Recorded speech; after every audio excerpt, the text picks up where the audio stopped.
Good evening, everybody. Welcome back to the Clean Scalpel. My name is Ankur Shukla, and as always, our goal here is to try to get you thinking about surgery as professionals think about their sports. It requires dedication, focus, and practice, and we're here all about the practice. Today, we're going to go over needles. And what I mean specifically by that is we're going to go over how to position yourself for success using the needle. This is going to start off a little bit with needle anatomy, and then we're going to go to how to set yourself up as a forehand, backhand, and what some of the terminology is to set yourself up for success. I'm going to tell you about the practice right now. I think this is one of those things that as you start operating, you should always set yourself up for the perfect needle angle, and that way you start getting used to handling the needle and knowing what it's meant to do. So let's just quickly go over needle anatomy. So what I have here for us is a needle, and you can see the suture at the back of it, and up here is the tip of the needle. So when people talk about needles, there's clearly different needle sizes, and we won't really get too much into needle sizes, but what I do want to describe is how most of us talk about needles and where to load them. Now, if this is 0 degrees here, which is the tip of the needle, we're going to call this 100%. So 50% is right around here, okay? So most of the time where you want to actually load the needle, especially for vascular surgery, is at the 50% mark. The reason for that is it's a nice balance of using the curve of the needle, and it gives you some pushability. The more you choke up on the needle, so again, that's a term, choking up on the needle, that usually means going towards the point of the needle or 0%, you get much more pushability. The further back you go, you don't get as much pushability, but you are able to take larger travels. There is a negative side to that, in that if you're using that in tissue that's very unforgiving, and unless your curve is perfect, you're likely going to tear that tissue. So for all those reasons, I think most vascular surgeons will probably load this at 50%. Now, this is really, really important because when we come back to needle manipulation, you'll see why loading it at 50% really helps you change the direction of the needle. And again, that's something exciting for later. So, but again, loading it at 50% here. Now, if you're looking at the needle driver from a top-down view, what do you see?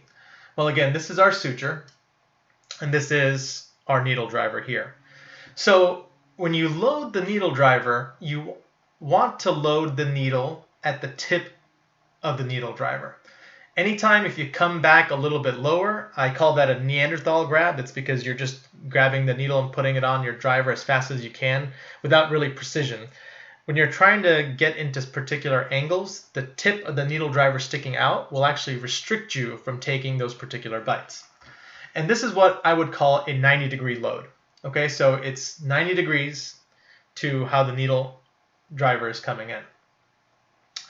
This is what I call a load away, so it's going away from yourself. And this is probably the most typical load that you will put on your needle driver as you're handling these needles.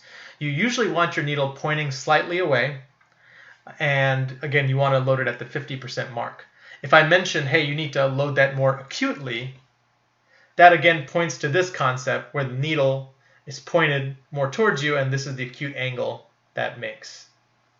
Okay, so that is just some of the basics and terminology that we like to use when we're describing needles and how we manipulate them. So now I'm going to show you on a needle driver and on a real needle how that can be done. Okay, so let's switch positions a little bit. So I here have a needle, and you notice first couple of things. When I grab the needle, I am not grabbing it just to get my hand on it, okay? This is what I call a Neanderthal load. If you're restricting yourself, the tip of this will actually restrict you. What you want to do is always load at the tip of the needle driver. The other thing you notice that I did is that I loaded the needle slightly away from me. Okay, so this would be an appropriate, good starting position to throw a forehand bite. Now, this also changes, as you guys can see. You can load it at the 90-degree angle. And finally, much more acutely. Now this comes to play later on, and we'll talk about this. This is a very advanced concept, setting yourself up for the following bite. But again, that's yet to come. Now, very, very similarly, when you're doing this for the backhand, okay, you're going to load it the exact same way for the backhand. And the needle is going to be pointed obviously away from you. But notice its angle. It's still loaded at an obtuse angle or away from me, and I've loaded it at the 50% mark. Okay? Now, sometimes when you do have to increase the power and puncturability, that's when you're going to start loading at the tip or closer to 0%. Okay, so most people would say a 25% needle hold here. Similarly for the forehand, 25% load, but again, you notice that the needle is always pointed away from me. Now, guys, the most common mistake I see for most medical students, interns, and even twos is that because they might be under pressure from the attending, or they might feel a little bit nervous, they just want to show the attending that, hey, I can get the job done no matter what, and I can do it quickly. But what they do is that they then compromise on the needle angles. So what do you start doing? You start making throws without some consistency in your needle angle. So let's talk about tennis.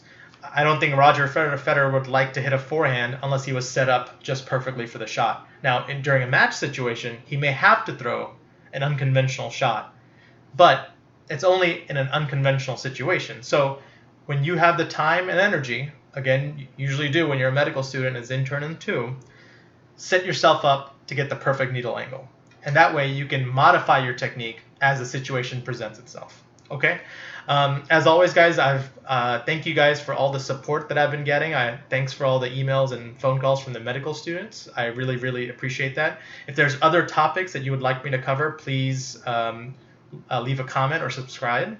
The next thing we're going to get to is going to start building on all these concepts.